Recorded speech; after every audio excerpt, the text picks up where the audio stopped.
Ahoj všetkým, dnes vás zdravím z lesa, máme 2. januára 1900, nie, 2025. A ešte žijem v minulom storočí, nevadí. No a ja som slúbil pred sviatkami, pred Vianocami, že bude nejaké video najskôr po Vianociach. Po Vianociach nebolo, tak až po novom roku. Dovolte mi poprieť vám veľa šťastia, zdravia, Božieho požehnania. Hlavne zdravia by sme mali a ostatné veci už potom záležia. To sa jak rozhodne, tak to bude mať. Dneska si povieme niečo o fínskej klasike a je to Levku. Ja mám tu jedno a ja len dúfam, že video nám vydrží aspoň tých 12 minút. Mám tu Levku klasickej fínskej produkcie proveniencie, alebo ako sa to hovorí. Pretože ja som už spomínal, že jedno také mám a keďže medzi sviatkami som okrem jedného polmesiaca na rezanie kože nevytvoril nič, tak v podstate povieme si o tejto klasike takejto jednoduchej, ktorá sa v súčasnosti masovo vyrába a produkuje v škandinávskych krajinách. A len toľko, že tento nôž mám cirka už 3, možno 4 roky. Málo používaný, mal som ho kus na 3-krát. Ja som ešte aj nebrúsil, na to fabrické brúsenie. V podstate ako som to kúpil, tak to mám. No a poďme sa pozrieť. Ja nebudem rozprávať tuto, z čoho to vzniklo, k akému účelu to je, to si povieme, ale že z čoho to vznikalo, ako to vznikalo. Není mi to úplne jasné, niekde som začul, že sa to vyrábalo zo starých opotrebovaných kôs, že sa už nedalo kosiť, tak sa z toho robili tieto nože. Môže to byť jedna alternatíva, v podstate máš plochač s nejakým rebrom a nabrusíš ho a v podstate ti to fachá, funguje, seká, reže. Nie je to úplne podložená storka, ale je celkom zaujímavá. Poďme k púzdru. Púzdro je z cirka 1,5-2 mm kože, neviem či to bude hovedzina alebo sob, pretože môže byť hovedzina, nemusí byť, je to farbené, neviem to určiť a má to plastovú vložku, je to šité zo zadu, v podstate klasický voľný záves škandinávsky.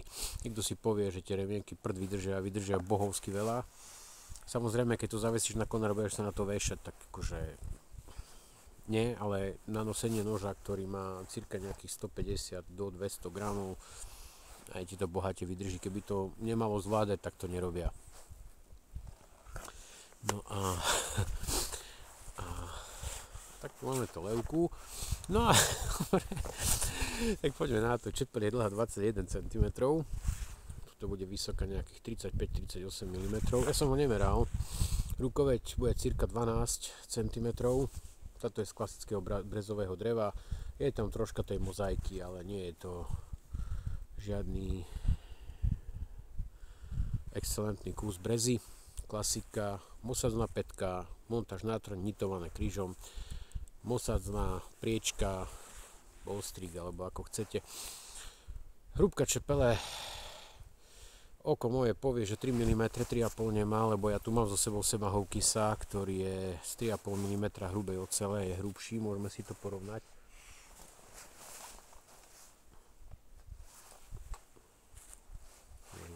Môj Semahovkins. Neviem, či to uvidíte. Rozdiel v hrúbke tam je. Hej. Takže 3 mm. Je to nejaká pružinovka 80 CRV, neviem, proste pružinová oceľ, ktorá bohate dostačuje tomu, čomu to má slúžiť. Prečo čierne boky? Pretože je to normálne na drzovku vycvaknuté z plechu, tu ešte ani ten otrep po vystrihovaní pod nejakým strižným nástrojom nie je opracovaný, je to nechané normálne surovo, to je presne to, čo vidíte na morách. tých základných modeloch, ten chrbát nie je opracovaný, ale sú tam len hrany zavalcované a potom je tam taká škaredá rieha. To znamená, ak to vystrihli, tak to mašina ovalcovala, aby to nemalo ostré hrany. Toto, chvála Bohu, ostré hrany má a v podstate tie boky, nie je to kovaná čepel, je to v podstate len čierne po zakalení. Ak nemáš povrch brúsený a je hrboľatý, porovitý alebo po valcovaní zakalíš ho v oleji, tak dostáva čierny ten povrch. Žiadne čuda a nič. Kovaný povrch vyzerá úplne inač na čepeli noža. Takže poďme si vyseknúť, ale ja si dám dole tieto zimné doplnky, pretože sú viac nebezpečné ako bezpečné pri práci s takýmto nástrojom. A vôbec netuším, prečo som si ich bral. Síce dlane mám teplé, ale konce prsty zamrznuté jak polotovar z Lidla. No ale to čo nespravíš pre radosť. Dobre, poďme si vyseknúť jednu poklonu. Ja vám poviem, že prečo poklonu, dúfam, že to budete počuť. Lebo ja sa tu teraz tak troška pokloním. My si tu urobíme priestor.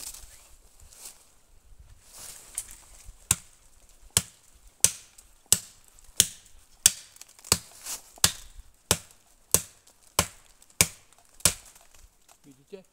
Vidíte.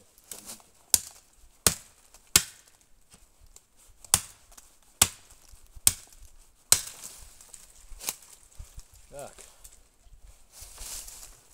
Come on, baby. Je to máco, není to zase extra hrubé.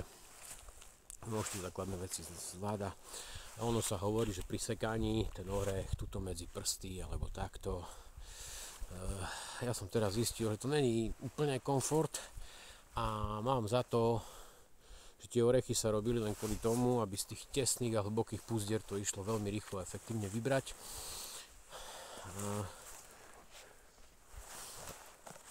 Pretože v podstate, keď to tam utopíš, tak to nemáš za čo chytiť. Vidíš? A neslúžilo to ničomu inému pri sekaní. Myslím, že vymysel.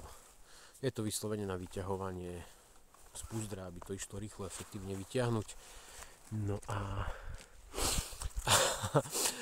toľko k celej veci. Ja mám rád to jednoduché nože, to všetci o mne viete. Tento nôž budeme potom porovnávať ešte s jedným levku, ktoré vyrobím ja. Niečo podobné, ako som robil koncom roka, neviem, či som točil video, nepamätám sa, ale mám taký pocit, že video máme na YouTube. Takže urobím jednu levku ja, potom si ho porovnáme a môžeme ho porovnať aj s jakutským chotokonom. Nie s tým mojím, ktorý ste videli tu na YouTube, prvé video s chotokonom, ale s tým, čo už je vyrobený tak, ako správne má byť vyrobený, v rozmeroch takých, aký majú byť. A porovnáme si veci, povieme si zaujímavosti trebárs, aké sú dojmy, ako ktoré pracuje z môjho subjektívneho pohľadu samozrejme. No a ja som prekvapený, jak to fachá. Skúsime si niečo reznúť.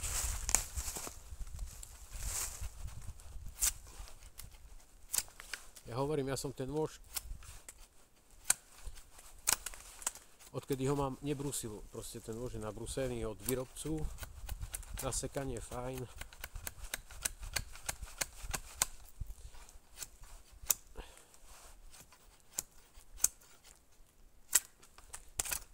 No, čo ti ja viem. Neviem, no. Dobre, ale v podstate robotu s ním spravíš, potreboval by prebrúsiť rozhodne troška lepšie, to je bez debát, pretože ono tí výrobcovia proste to dajú ostré, ale nie vždy je to ostré tak, ako to komu vyhovuje. Ale len si porovnajme a pripomeňme si Sama Hawkinsa. Len skúsime, jak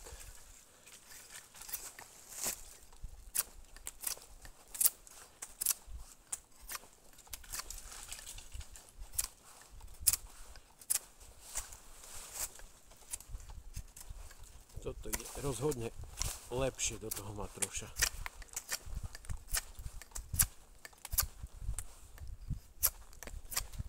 Ale zase toto video nemá byť o tom, ktorý nož lepšie reže. Toto video má byť venované tejto klasike. A keďže je pravda, že ten fabrický výbrus na tom, on tam síce je akože Scandi, ale všimnite si, on má mikrofazétu od výrobcu urobenú. Vidíš to? Hej. A to nemusí byť úplne to najlepšie. Tá mikrofazeta tam byť môže, ona to nie je nič chyba, ona tam nakoniec bude až do tvaru konvexu, pretože keď to budeš brúsiť na ten Scandi, ktorý tam je, tak a nemáš tie rovné podložky, tak ten konvex na konci stále spravíš. Tomuto nožu bude treba troška pomôcť asi nejakou zrnitosťou 600 a potom niečo okolo 1000-1200, potom úplne stačí zaleštiť a bude rezať jak čert. To je bez debaty, pretože z podobnej ocele mám nôž od výrobcu Achty a tie nože idú geniálne, tam nie je jeden problém. Hej, takže nie je to problém ani oceľ, ani ničoho, jednoducho je to, jak to prišlo z fabriky, tak to mám a je to len tak. Za tých niekoľko desiatok eur, čo to stojí, jednoducho nemôžeme očakávať, že to bude lietadlo. Ono to lietadlo je, ale také pomalšie. Ja mám veľmi dobrý pocit z toho noža. Aj keď moje ruky nemajú veľký pocit z tejto zimy, pocitovo meteorológovia pani hlasia -7, pocitovo polárne leto -32,5. No a jedno levku zo Škandinávie a pani myslivci, pálej, ty vole. Buch, buch, buch, buch, buch. Tu ozýva zo protivného kopca. Veľká sranda. No a v podstate čo dodať, decka? No tak telefón vám vydržal 12 minút 21 sekúnd do tohto momentu. Ja by som vám chcel poďakovať za váš čas, za vašu priazeň, za vašu podporu, za odbery, za lajky, za pozitívne komentáre, za negatívne komentáre, za dislajky, za hejty, za všetko. Áno, ďakujem vám veľmi pekne. A ešte raz v novom roku 2025 zdravia, šťastia, Božieho požehnania a aby sme sa mali všetci navzájom veľmi radi. Toľko vám prajem ja a teším sa na vás na budúce. Čaute.